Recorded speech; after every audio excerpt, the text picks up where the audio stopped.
Merhaba arkadaşlar. Umarım her şey gönlünüze göre gidiyordur, geçiyordur. Sağlığınız yerinizdedir. Şimdi bu haftaki yeni bir konumuzda sizlerle birlikteyim. Bir önceki haftamızdaki Muriel Spark'ın eserini görmüştük. You Should Have Seen the Mess diye. Sayfa 87'de sorularla ilgili ikinci bölümden sorumlusunuz. İkinci bölümde daha ziyade hikayeyle ilgili anlatımlar var. Soruların birinci bölümü pek önemli değil. O açıdan bunu belirtmek istedim. Diğer taraftan zaman zaman mesajlar alıyorum sizlerden. Bu mesajlar konusunda da elimden geldiğince hemen cevaplamaya çalışıyorum sizlere. Takdir edersiniz ki okuyacağımız çok kağıt olduğu için, ödevler olduğu için bunlara hemen böyle zamanda cevap verebilme imkanım olmuyor.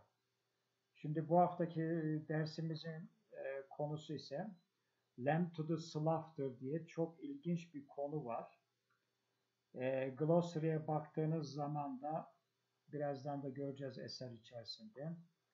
Biçare diyebileceğimiz, yani bir victim olarak kabul edebileceğimiz bir karakter karşımıza gelecek. Bu konuda da tekrar ediyorum, şu glossary'lere lütfen bakınız. Diğer taraftan derslere hep hazırlıklıymışsınız gibi çalışınız. Bunları defalarca söylüyorum. Çünkü şu musibet hastalık musibet virüs ortadan kalktığı zaman YÖK herhalde sizleri fakültelere davet edecek. Doğal olarak finallerin muhtemelen fakültelerde yapılması söz konusu. Tabii ne zaman yapılır, nasıl yapılır veya yapılmaz, bu konu daha henüz netleşmiş değil. Doğal olarak bütün dersleriniz için hazırlıklı olmanızı tavsiye ederim sizlere. Şimdi yazar hakkında kısa bilgiler veriyoruz. Daha önceleri de yapmıştık bunları bildiğiniz üzere. Bugün Roald Dahl'ın demin de söylediğim gibi Lamb to the Slaughter diye bir eseri var. Çok ilginç bir eser. Roald Dahl was born in 1916 in South Wales, though his parents were Norwegian. İsim de biraz tuhaf zaten. Yani alışık olduğumuz bir İngiliz ismi değil veya soyadı değil. During the Second World War, he was a fighter pilot, and his first collection of short stories, Over to You, 1942, is about the tensions of wartime flying. Savaş dönemiyle ilgili anlatmış. Since then, Roald Dahl has become known as one of the world's most popular writers. Children finding his children's books as fascinating as grown-ups find his more adult short stories.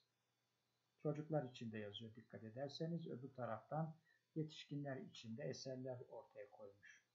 Dahl's secret is that he can be both shocking and witty at the same time. Evet, tema olarak eserlerinde daha çok bunu görmeye çalışıyoruz. Fotokopimizin başlarında da zaten her birinde temalarımız veriliyordu biliyorsunuz.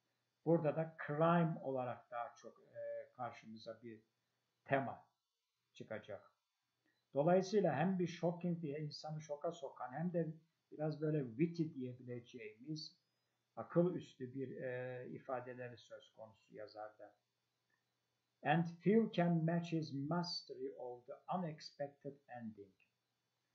Tabii crime veya detective story dediğimiz hikayelerde biliyorsunuz, the end is unexpected. Yani sonuç böyle beklenilmediği gibi bitebiliyor veya bazı dedektif hikayecilerin yazdığı gibi karşımıza daha çok böyle olayı anlatımının verip yazarın daha sonra sonucu okura bırakması gözüküyor. A good collection of his short stories is the best of Roald Dahl. Lamb to the Slaughter was first published in Someone Like You. 1954'te yazmış. Şimdi hikayede de Mary Melanie diye bir karakter var. Bir bayan karakter var. She adores her husband, and every evening she eagerly awaits his return from work. Tonight, be careful, however, things will be a little different. Now I start the short story. Lamp to the slaughter.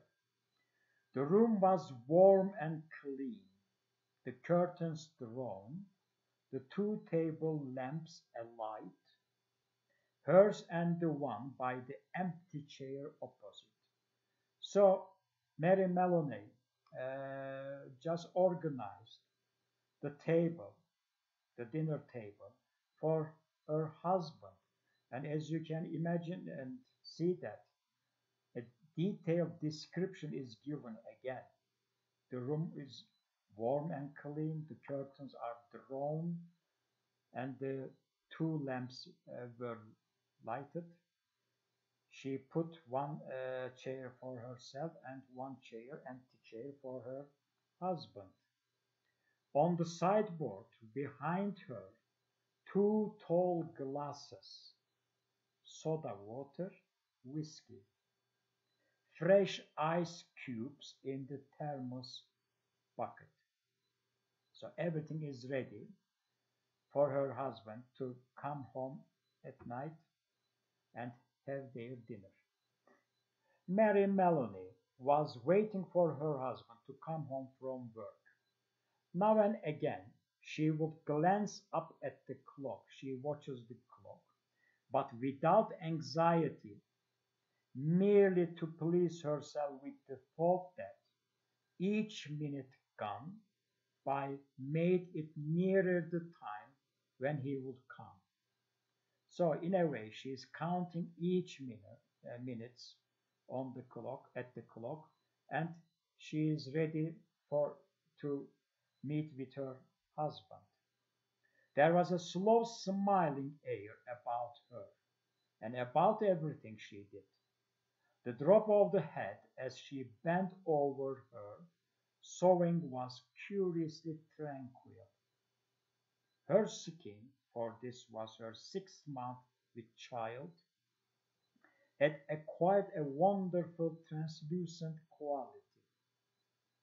The mouth was soft, and the eyes, with their near placid look, seemed larger, darker than before. So another the description of physical appearance of her is given to us. When the clock said 10 minutes to 5, she began to listen, and a few moments later, punctually as always, she heard the tires on the gravel outside. So her husband is coming with his car, and the car door slamming, closing, the footsteps passing the window, the key turning in the lock.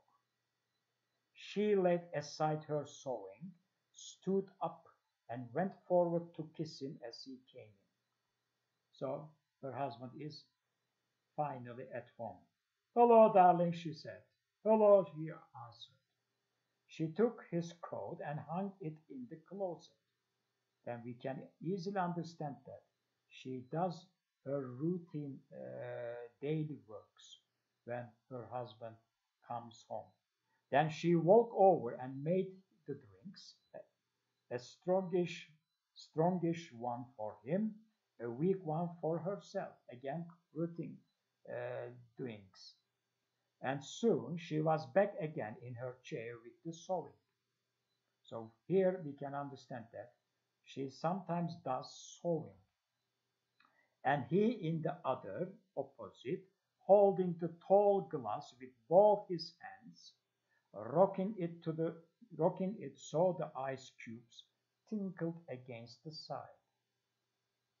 So every day, every night, both wife and husband do the same routine things.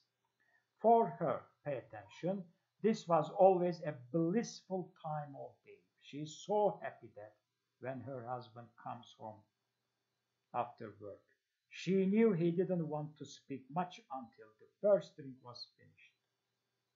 and she, on her side, was content to sit quietly, enjoying his company after the long hours alone in the house. She loved to luxuriate in the presence of this man, and to feel almost as a sunbather feels the sun, that warm male glow that came out of him to her when they were alone together. She loved him for the way he sat loosely in a chair, just uh, her view on her husband, looking at him, sorry, for the way he came in a door or moved slowly across the room with long strides. She loved the intent, far look in his eyes when they rested on her, the funny shape of the mouth, and especially the way he remained silent about his tiredness. So her husband is always tired when he comes from his work, sitting still with himself until the whiskey had taken some of it away. Tired, darling? Yes, he said, I am tired. And as he spoke, he did an unusual thing.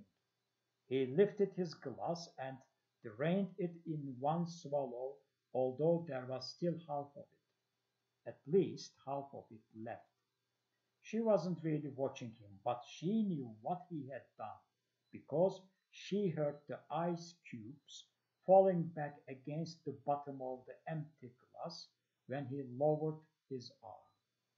He paused a moment, leaning forward in the chair. Then he got up and went slowly over to fetch himself another.